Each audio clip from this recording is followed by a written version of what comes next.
I had never heard the term Skinwalker before I arrived in New Mexico. I was sent there for work, and I stayed there for 2 months before heading back to Nebraska for a new assignment. I mostly kept to myself, never really spent time around the area. Occasionally I would hear my coworkers complaining about noises that kept them up at night.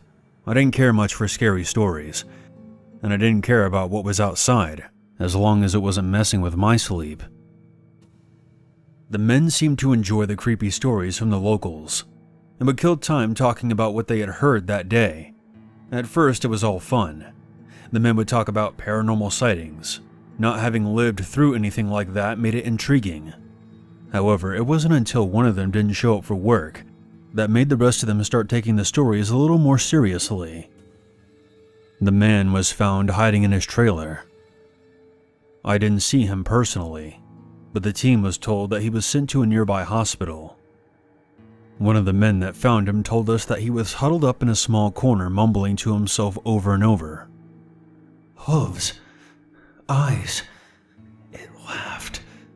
It laughed at me." I felt bad for the guy. The stress from work was probably getting to him. However, the other men started getting worked up.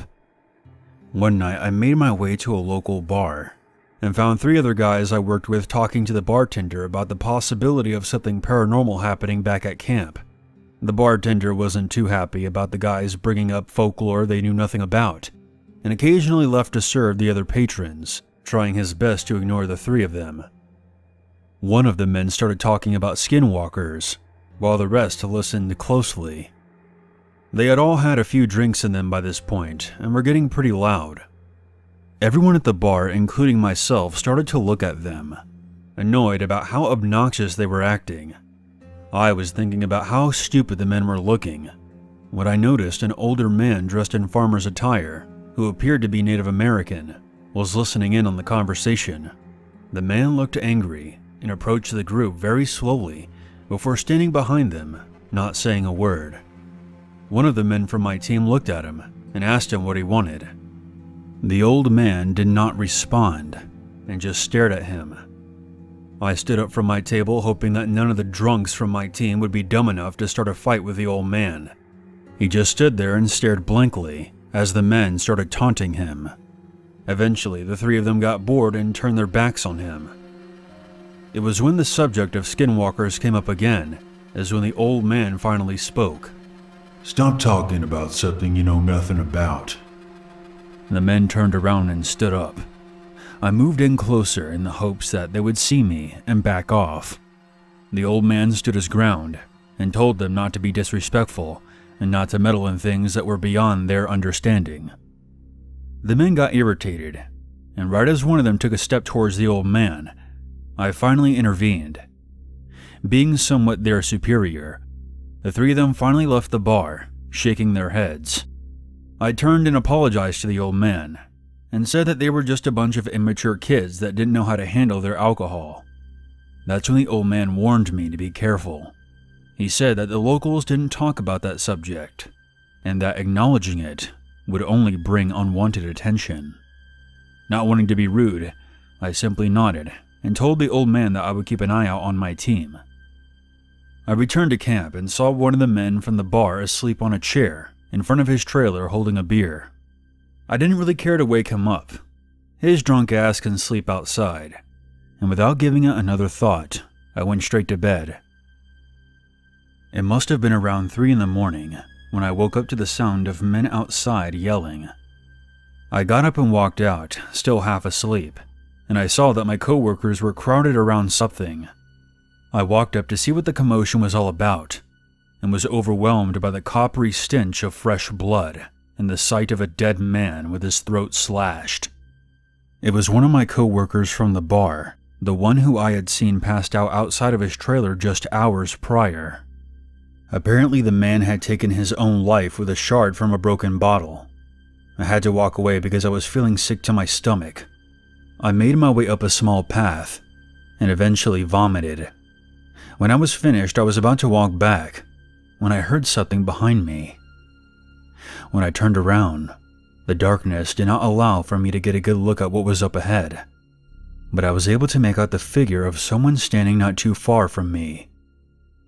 I thought it was perhaps one of the other men who had to excuse himself from the gruesome sight. However, this person was moving strangely. I called out for the man to identify himself. However, I heard no immediate response. The person was walking closer, very slowly, and jerking movements. It looked like a child learning how to walk. I called out once again for the person to identify themselves. Its body was twitching, which really frightened me.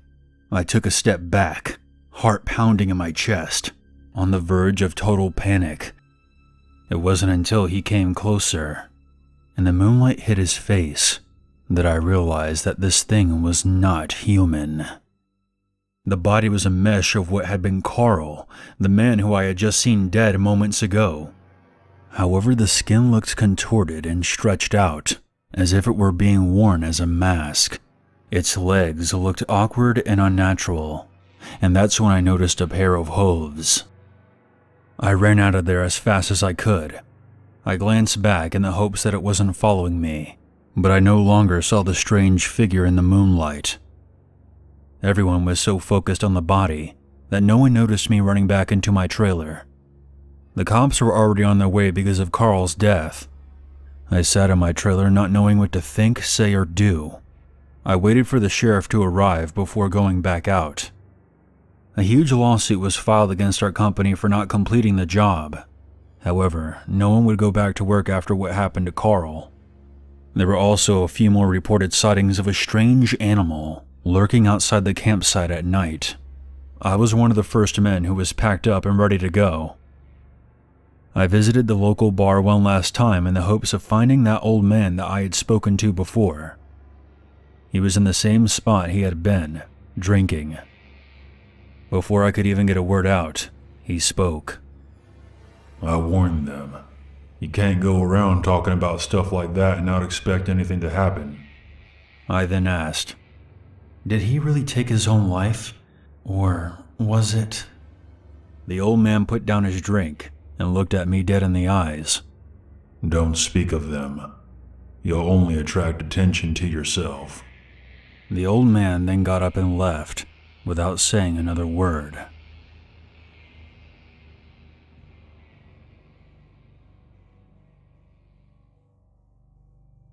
Growing up, my parents didn't let me watch cartoons because they would, quote, ruin my brain. Instead, I found myself watching a lot of shows about monsters, aliens, or other things paranormal. I remember many nights where I was too scared to go to bed because I had just watched one of those programs. I live in a pretty heavily forested area. I do have a decent amount of neighbors. However, everything behind my house is nothing but thick forest.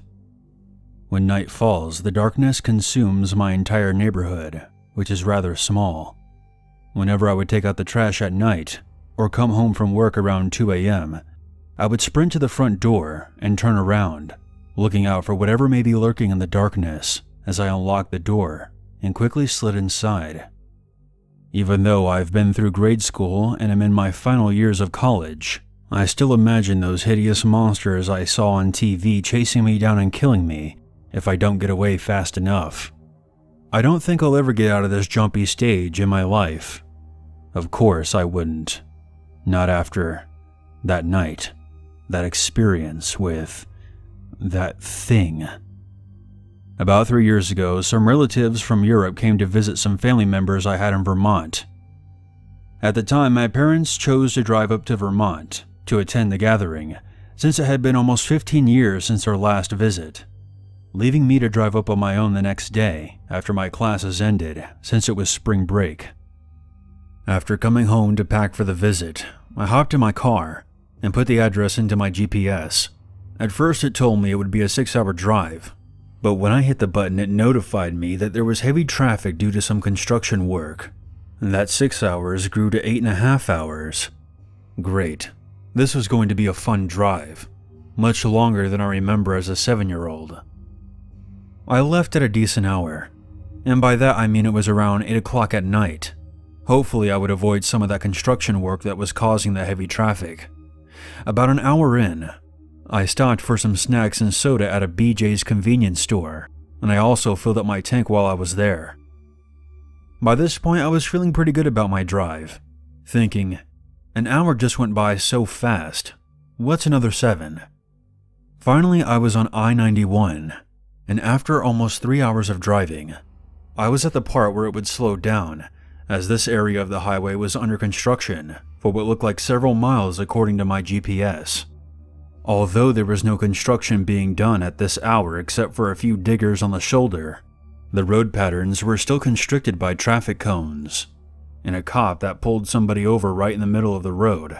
From what I can remember, as I was nearing Greenfield, Massachusetts, my GPS told me that there was another way that would be faster. I just needed to get off at the next exit and follow some smaller state roads to the west for a few dozen miles or so. This would shave off a couple of hours of slow driving, which is one of my pet peeves. When I got off the exit, I was delighted to see an open, yet curvy road ahead of me. It was nearing 1 o'clock in the morning, and I began thinking of ways to go inside my relative's house at such a late hour without disturbing them. For the first hour and a half, it was mostly uneventful. So I'll cut to the part that will haunt me for years, possibly for the rest of my life. I was approaching a town called Dover in Vermont. For some reason it sounded familiar to me. I don't remember why though. I checked my GPS and saw that I only had 90 miles to go. This was good news to distract me from the fact that I had made a wrong turn at some point and ended up being on this bumpy ass back road. This is where I knew something serious could happen to me, and nobody would be around to help. My eyes widened as I noticed that my GPS signal was lost. Perfect. Now I was in the middle of nowhere, with no GPS. I pulled over and tried to think of the last few turns I had made so that I could backtrack to the main road. Now that it was after 2 a.m. and about 20 degrees outside, I quickly got a cold feeling in my chest, almost like the area around me was filled with demons and monsters. I tried to shrug it off, but I just couldn't. I suddenly felt a burning in my bladder, and it was at that point that I realized that I had to take an epic piss. I quickly made my situation a lot worse as I mistakenly turned off my car in this cold weather. As I took care of business, I kept my back against the side of my car, out of fear of something grabbing me from behind, something that has always sat with me as one of my biggest fears. As my eyes adjusted to the darkness, I quickly picked up on a foul stench in the air. It was like death itself was living in these woods. As I finished up, I caught a glimpse of something that I had not noticed before. Several of the trees had long scratch marks in them, and I don't mean like the type of scratch marks that 2 teenagers make when they're carving their names into them. These were deep, heavy gashes. I quickly realized that it was time to get the hell out of there.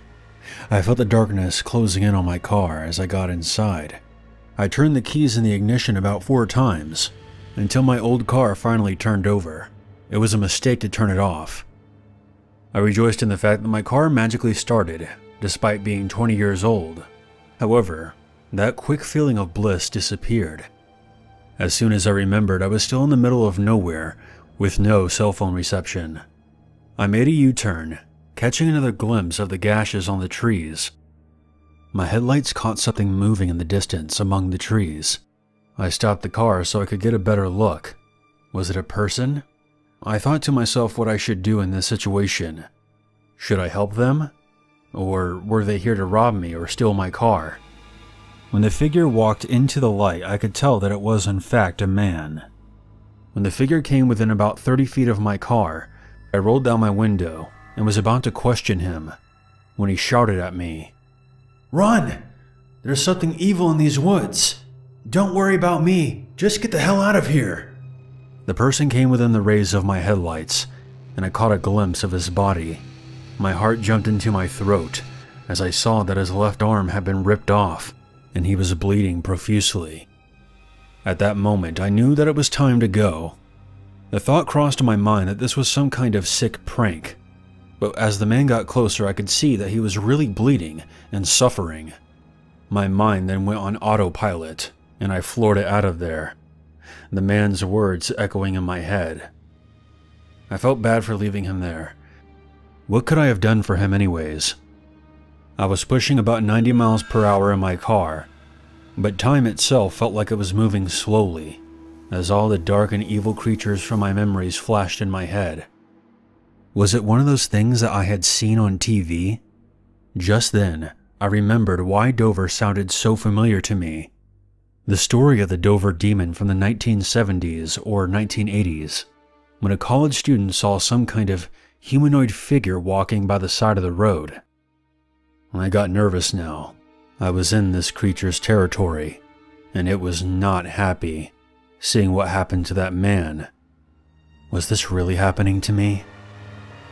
I quickly raced back the way I came. I stopped at the intersection before turning back on the road. I looked both ways, first left, then right, and that's when I saw it. My entire body felt limp and my heart stopped. I shouted as I saw something staring back at me through the window. It was pale and hunched over. I could see a deep indentation within its ribcage, where a normal person's solar plexus would be, but the worst part was its face. I felt like I was looking at something straight out of hell. Its head did not have a single hair on it. It had protruding temple bones and deep eye sockets, filled with something that I wouldn't even call eyes. Whatever they were black and soulless. There were two small holes in place of a nose, and perhaps the most menacing feature was its mouth, with its low-hanging lips and its sharp, jagged teeth that looked like a row of kitchen knives. I am able to describe all of this because in the instant that I saw its disgusting face, it was forever burned into my mind. I spared no time and pressed my gas pedal down to the floor. My car burned rubber and then began to accelerate down the road. I must have ran over its foot because it let out one of the most disgusting and blood-curdling screeches I've ever heard in my life.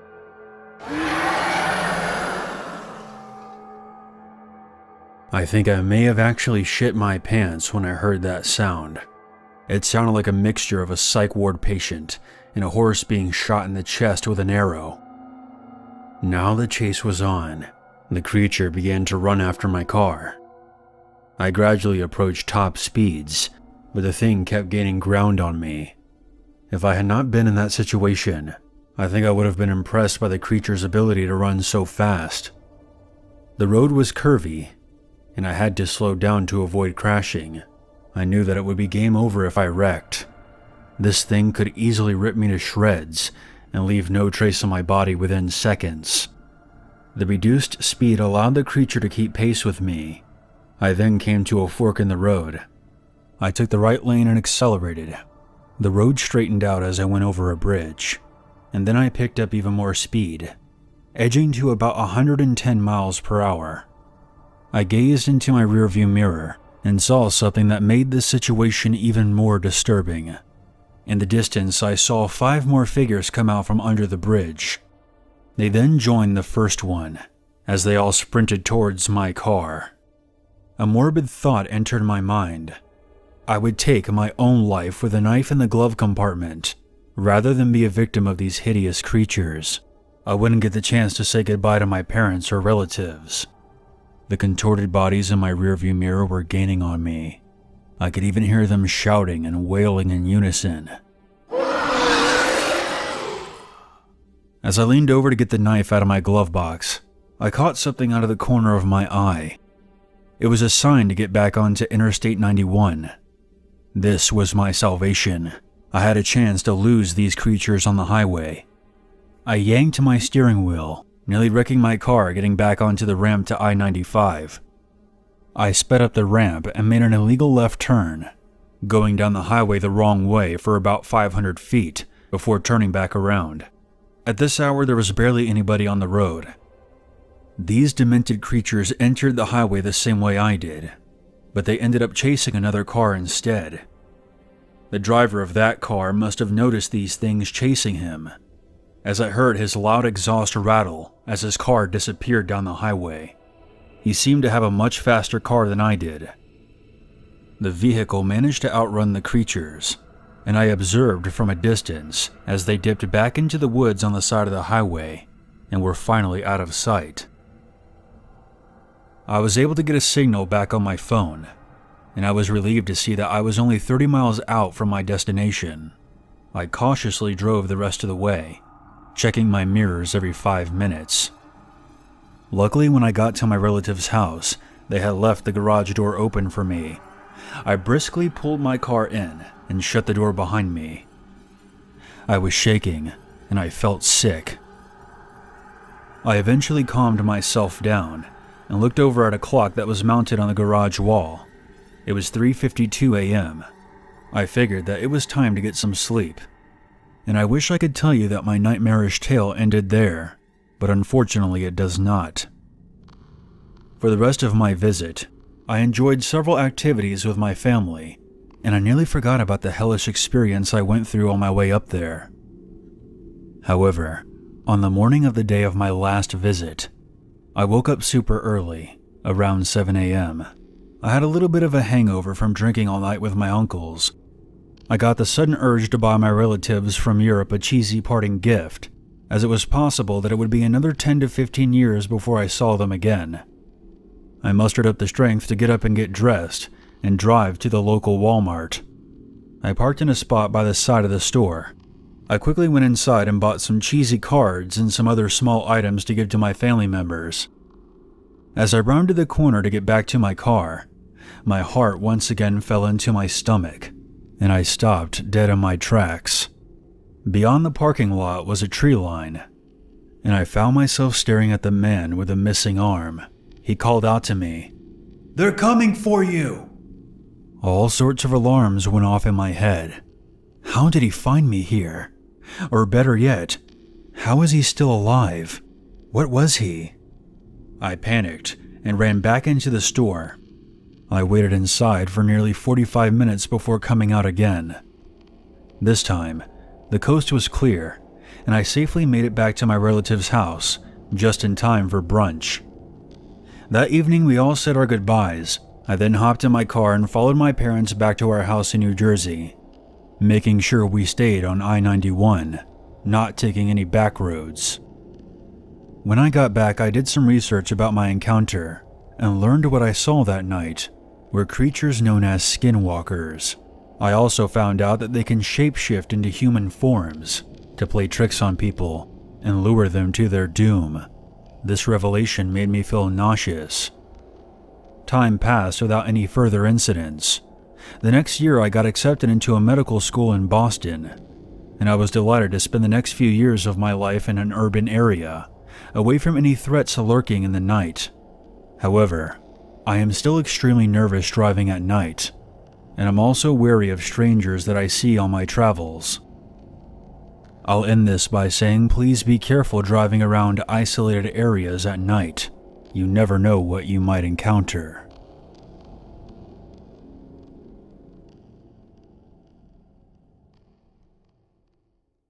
There's always a reason to be afraid.